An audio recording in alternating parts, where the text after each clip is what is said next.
আমাদের অনুসন্ধান বলছে অধ্যাপক ইউনূসের শাসনামলে বাংলাদেশি পাসপোর্টধারীদের আন্তর্জাতিক ভ্রমণের ক্ষেত্রে ব্যাপক হারে বিড়ম্বনার শিকার হতে হচ্ছে। এই সময় কমপক্ষে 3বার বিদেশ ভ্রমণ করেছেন এমন 20 জনের সাথে কথা বলে জানতে পেরেছি বাংলাদেশি পাসপোর্ট যেন এখন বিদেশি এয়ারপোর্টে মূর্তিমান আতঙ্ক। এক সময় যেখানে অনেক দেশে ভিসা পাওয়া যেত সহজে, সেখানে এখন ভিসা প্রত্যাখ্যানের হারও বেড়েছে উদ্বেগজনকভাবে। সবশেষ অধ্যাপক ইউনূসের অনুরোধকে তোয়াক্কা না করে সংযুক্ত আরব আমিরাত আগামী জানুয়ারি থেকে বাংলাদেশিদের জন্য ভিসা বন্ধের ঘোষণা দিয়েছে। দক্ষিণ পূর্ব এশিয়া থেকে শুরু করে উপসাগরীয় অঞ্চল এমনকি প্রতিবেশী ভারত পর্যন্ত এই কঠোর বিধিনিষেধ দিয়েছে বাংলাদেশিদের উপর। বিশ্লেষকেরা মনে করেন বহুমাত্রিক এই সংকটের মূলে আছে বাংলাদেশের রাজনৈতিক অস্থিরতায় বহির্বিশ্বে দেশটির ভাবমূর্তি।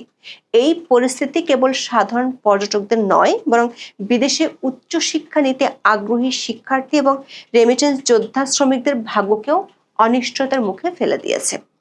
বিদেশি বিশ্ববিদ্যালয়গুলোতে অ্যাডমিশন পেয়েও ভিসা না পাওয়ায় যেতে পারছে না বহু বাংলাদেশি শিক্ষার্থী।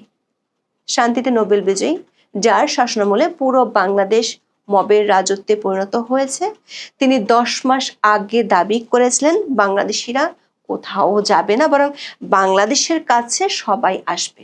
অধ্যাপক ইউনূসের সেই আশা এখন গুড়ে বালি। আন্তর্জাতিকভাবে বাংলাদেশের ভাবমূর্তি এতটাই প্রশ্নবিদ্ধ, এখন পশ্চিমা দেশগুলো তাদের নাগরিকদের জন্য বাংলাদেশে ভ্রমণের ক্ষেত্রে উচ্চ মাত্রার নিরাপত্তা সতর্কতা জারি করেছে।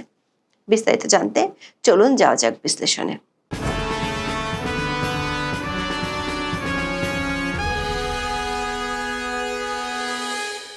শান্তিতে নোবেল বিজয়ী অধ্যাপক মোহাম্মদ ইউনূসকে অশান্ত বাংলাদেশে শান্তি ফেরাতে দায়িত্ব দেওয়া হয়েছিল গত বছরের 8ই আগস্ট। অনেকের ধারণা ছিল অধ্যাপক ইউনূসের ইমেজ বাংলাদেশের ভাবমূর্তি বাড়াবে বহির্বিশ্বে। রাষ্ট্রীয় সংবাদ মাধ্যম সহ ডক্টর ইউনূসের মিত্ররা বিষয়টিকে অনেক ঘটা করে প্রচার করত, এখনো করে। বলে যে অধ্যাপক ইউনূসের জন্য গোটা বিশ্ব বাংলাদেশকে চিনবে। অধ্যাপক ইউনূসের মধ্যেও তেমন আত্মবিশ্বাস দেখা গিয়েছিল। গত বছরের 7ই নভেম্বর ঢাকা বিশ্ববিদ্যালয়ের পদার্থবিজ্ঞানের এক সেমিনারে তিনি গলা উঁচিয়ে বলেছিলেন, আমরা বিশ্বের কাছে যাব না, বিশ্বই বাংলাদেশের কাছে আসবে। বছর না ঘুরতি ভিন্ন বাস্তবতা দেখছেন অধ্যাপক ইউনূস ও তার মিত্ররা। দেখতে পাচ্ছেন বিশ্বের অনেক দেশ ভয়ে আর আতঙ্কে বাংলাদেশে আসতে চায় না।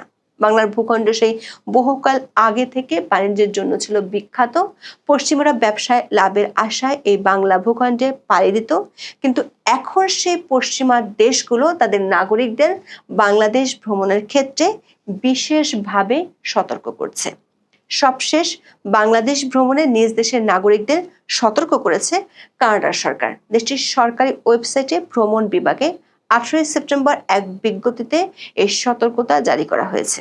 বিজ্ঞপ্তিতে বাংলাদেশ ভ্রমণে সতর্কতামূলক হলুদ চিহ্ন জারি করা হয়েছে। এর মানে হলো বাংলাদেশে আসলে উচ্চ মাত্রায় সতর্ক থাকতে হবে। আর বাংলাদেশের পার্বত্য 3 জেলায় ভ্রমণের ক্ষেত্রে সতর্কতামূলক লাল চিহ্ন জারি করেছে কানাডার সরকার, অর্থাৎ পার্বত্য অঞ্চলে ভ্রমণ নিষেধ করা হয়েছে। প্রশ্ন হলো, কানাডা সরকার কেন এমনটি করলো? বিজ্ঞপ্তিতে কানাডার নাগরিকদের উদ্দেশ্যে বলা হয়, বাংলাদেশের সম্ভাব্য বিক্ষোভ, সংঘর্ষ এবং দেশ জুড়ে হরতাল অবরোধের কথা মাথায় রাখতে হবে। বাংলাদেশের যে কোনো মুহূর্তে নিরাপত্তা পরিস্থিতির অবনতি ঘটার আশঙ্কা করছে কানাডা। আতঙ্কের ব্যাপার হলো, এই অবনতির আগাম সংকেত নাও পাওয়া যেতে পারে।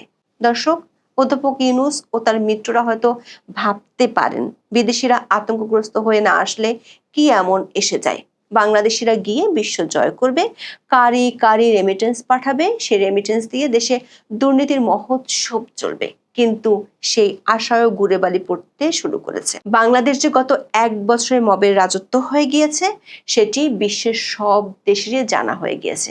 শান্তি নামক বহু কাঙ্ক্ষিত বস্তুটি এখন বাংলাদেশে সোনার হরিণ। বহু মানুষ এখন সুযোগ পেলেই দেশ ছাড়তে চায়, সেটিও বহির্বিশ্বের জানা আছে। তাই বাংলাদেশের মানুষ চাইলেই যেন কোনো দেশে ঢুকে যেতে না পারে, সেজন্য অনেক দেশ সতর্কতামূলক ব্যবস্থা নিচ্ছে। গত 1 বছরে ভিসা পেতে যত ভোগান্তি পেতে হচ্ছে বাংলাদেশিদের, ততটা স্বাধীনতার পর আর কখনোই হয়নি। এখন বিভিন্ন দেশের শিক্ষা, চিকিৎসা, ব্যবসা ও ভ্রমণের উদ্দেশ্যে ভিসা পেতে চরম ভোগান্তিতে পড়ছেন বাংলাদেশিরা। 13 জুলাই দৈনিক ইত্তেফাকের এক রিপোর্টে বলা হয়েছে, সম্প্রতি বিভিন্ন দেশের ভিসা প্রত্যাখ্যানের হার আশঙ্কাজনক হারে বেড়ে গেছে। ভারতের ভ্রমণ ভিসা পুরোপুরি বন্ধ রয়েছে। অন্য ক্যাটাগরির ভিসার অনুমোদন হারও কম। শুধু ভারত নয়, থাইল্যান্ড, চীন, তাজিকিস্তান, মালয়েশিয়া, এমনকি ইউরোপ ও আমেরিকার ভিসাও এখন অনেক বাংলাদেশির জন্য কঠিন হয়ে পড়েছে। বাংলাদেশি পাসপোর্ট দেখলেই যে ভিসা রিজেক্ট করে দেয়, সেটি নিয়ে নিজের তিক্ত অভিজ্ঞতা দিয়ে ভিডিও তৈরি করেছেন ভ্রমণ বিষয়ক ভিডিও ব্লগার নাদির নিবরাস। পরে এর কারণ ব্যাখ্যা করে তিনি Nadir on the go Bangla Facebook পেজে 28 জুলাই লিখেছেন, গত 1 বছরে তিনি 17টি দেশে ভিসার জন্য আবেদন করেছিলেন। এর মধ্যে 60টি দেশ ভিসা দেয়নি। মজার ব্যাপার হলো, যেসব দেশ তাকে আগে ভিসা দিয়েছিল তাদের মধ্যে 3টি দেশ এবার রিজেক্ট করেছে। তিনি বলেছেন, এটা দেখায় যে অবস্থাটা আগের চেয়ে খারাপ হচ্ছে। আরেকজন পর্যটক লিখেছেন, জন্মদেশী পাসপোর্টের মান নেমে এখন হতদরিদ্র ইরিট্রিয়া ও ফিলিস্তিনের লেভেলে এসেছে। জন্মদেশীদের বিদেশ যাওয়া এখন স্বপ্ন মাত্র। দর্শক, অধ্যাপক ইউনূসের বৈশ্বিক ইমেজ এতটাই পাওয়ারফুল যে সংযুক্ত আরব আমিরাত বলছে বাংলাদেশিদের কষ্ট করে ভিসার জন্য আবেদনের দরকার নেই। দেশটি ঘোষণা দিয়ে ভিসা নিষেধাজ্ঞা দিয়েছে বাংলাদেশিদের জন্য। এতদিন আপনার সামর্থ্য থাকলে, মন চাইলে যে দুবাই ঘুরতে যেতেন, সেটি আগামী জানুয়ারি থেকে পারবেন না। কারণ পর্যটন ও কর্ম ভিসার উপর অস্থায়ী নিষেধাজ্ঞা জারি করেছে সংযুক্ত আরব আমিরাত। বাংলাদেশ সহ মোট 9টি দেশ এই নিষেধাজ্ঞার আওতাভুক্ত। 2026 সালের জানুয়ারি মাস থেকে এই নির্দেশনা কার্যকর হবে। যে 8টি দেশের সাথে এক করে বাংলাদেশের উপর নিষেধাজ্ঞা দিল, সেই দেশগুলোর নামগুলো একটু দেখে আসি। তাহলে বুঝতে পারবেন বহির্বিশ্ব অধ্যাপক ইউনূসের আমলের বাংলাদেশকে কিভাবে ট্রিট করছে। নিষেধাজ্ঞার আওতায় থাকা দেশগুলো হলো Afghanistan, Libya, Yemen, Somalia, Lebanon, Bangladesh, Cameroon, Sudan ও উগান্ডা। দর্শক, নামগুলো একটা কারণে আপনার কাছে পরিচিত মনে হতে পারে খুব সহজেই। এই সব কয়টি দেশ মব সন্ত্রাসের অভয়ারণ্য, অথচ এই দেশগুলোতে বাংলাদেশের সেনাদেরকে শান্তি স্থাপনের জন্য নিয়ে যাওয়া হয়। আরব আমিরাত বলছে বাংলাদেশের ব্যবসায়ীরাও এই নিষেধাজ্ঞার আওতায় থাকবেন। অথচ গত ফেব্রুয়ারিতে রাষ্ট্রীয় খরচে অধ্যাপক ইউনূস বিশাল লট বহর নিয়ে সংযুক্ত আরব আমিরাতে ব্যক্তিগত সফরে গিয়েছিলেন। তার পিআর টিমের পক্ষ থেকে দাবি করা হয়েছিল বাংলাদেশিদের আর ভিসা পেতে কোনো সমস্যা হবে না, কারণ অধ্যাপক ইউনূসের মতো বিশ্ব ব্যক্তিত্ব আমিরাত সরকারকে অনুরোধ করেছে, সেটি কি আর দুবাইয়ের শেখরা ফেলতে পারেন? কিন্তু আরব আমিরাত বলছে নিরাপত্তা উদ্বেগ আর ভূ রাজনৈতিক সম্পর্কের কারণে ভিসা নিষেধাজ্ঞা দেওয়া হয়েছে। টিবিএস এর এক রিপোর্টে বলা হয়েছে, ভিয়েতনাম, লাওস, উজবেকিস্তান ও কাজাখস্তান ভিসা দেওয়া বন্ধ করে দিয়েছে। আর ভারত ও থাইল্যান্ড সহ কিছু দেশ কঠোর শর্ত জুড়ে দিয়েছে। প্রবাসী কল্যাণ মন্ত্রণালয়ের উপদেষ্টা আসিফ নজরুলের বহু কথন এরই মধ্যে বাংলাদেশি মানুষের কাছে ব্যাপক পরিচিত।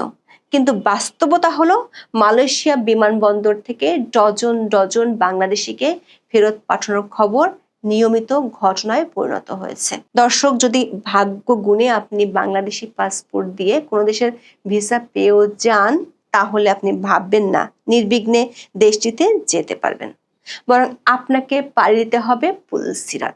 মুখোমুখি হতে হবে আন্তর্জাতিক বিমানবন্দরে ইমিগ্রেশনের কড়া জিজ্ঞাসাবাদের। বাংলা ট্রিবিউনের এক প্রতিবেদনে বলা হয়েছে, বিভিন্ন দেশে বাংলাদেশি পাসপোর্টধারীদের ইমিগ্রেশনে জেরা করা বেড়ে গিয়েছে। বিশেষ করে দক্ষিণ এশিয়া, দক্ষিণ পূর্ব এশিয়া এবং মধ্য এশিয়ার দেশগুলোতে এই সমস্যা প্রকট আকার ধারণ করেছে। বিভিন্ন দেশ ভ্রমণ করা ব্যক্তি, এমনকি ভ্রমণের মাধ্যমে নিজেদের অভিজ্ঞতা তুলে ধরা ট্রাভেল ব্লগাররা পড়েছেন ইমিগ্রেশনের জেরার মুখে। তাই ভ্রমণ প্রেমী কিংবা কাজের উদ্দেশ্যে বিদেশ যাওয়া অনেকের শঙ্কা প্রকাশ করছেন। তারা তাদের অভিজ্ঞতা থেকে বলেছেন, বাংলাদেশ ছাড়া অন্য কোনো দেশের পাসপোর্ট নিয়ে এমন হয়রানির মধ্যে পড়তে হয় না। এমনকি নিয়মিত যারা বিভিন্ন দেশে ঘুরতে যান, তারাও হয়রানির মধ্যে পড়েন। এমনকি মিশর ও শ্রীলঙ্কার মতো যেসব দেশ বাংলাদেশকে অন অ্যারাইভাল ভিসা দিয়ে থাকে, তারাও কড়াকড়ি আরোপ করেছে। আবার ভিসা প্রত্যাখ্যানের হার বেড়ে যাওয়ায় সবচেয়ে বেশি বিপাকে পড়ছে বাংলাদেশের শিক্ষার্থীরা। টিবিএস এর এক রিপোর্টে বলা হয়েছে, বাংলাদেশের রাজনৈতিক অস্থিরতা শিক্ষার্থীদের দেশ ছাড়ার অন্যতম বড় কারণ। গত 1 বছরে দেশের শিক্ষা ও কর্মসংস্থানের সুযোগ সীমিত হওয়ায় বিদেশমুখী হওয়ার প্রবণতা আরো বেড়েছে। আর এই তথ্য বহির্বিশ্বের সবাই জানে, সে কারণে ভিসা বাতিল ও ভিসা দেওয়ার ক্ষেত্রে কড়াকড়ির হার বাড়ছে। যুক্তরাজ্য, যুক্তরাষ্ট্র এবং কানাডা সহ বহু দেশ এখন আর বাংলাদেশি শিক্ষার্থীদের ভিসা দিতে চায় না। বহু কষ্টে ভিসা পেলেও বাংলাদেশি সবুজ পাসপোর্ট দেখে জেরার মুখে পড়তে হচ্ছে। দর্শক, অধ্যাপক ইউনূস ও তার মিত্ররা গত 1 বছরে বহু খোয়াব দেখিয়েছেন। খোয়াবের মাত্রা এত উঁচু ছিল যে অনেকে বিশ্বাস করত বাংলাদেশিদের আর বিদেশে গিয়ে ঘানি টানতে হবে না, বরং বিদেশিরাই বাংলাদেশে এসে চাকরি করবে। সেই স্বপ্ন যে দুঃস্বপ্নে পরিণত হয়েছে সেটির প্রমাণ মিলেছে কানাডা সরকার ভ্রমণ নিষেধাজ্ঞায়। আর বাংলাদেশিরা যে মবের রাজত্ব থেকে বাঁচতে বাংলাদেশ ছেড়ে পালাতে চায়, সেই সুযোগও এখন সীমিত হয়ে আসছে। এমনকি বিদেশে একটু ঘুরতে যাবেন সেটাও সম্ভব হবে না। বাংলাদেশিদের জন্য আসছে একে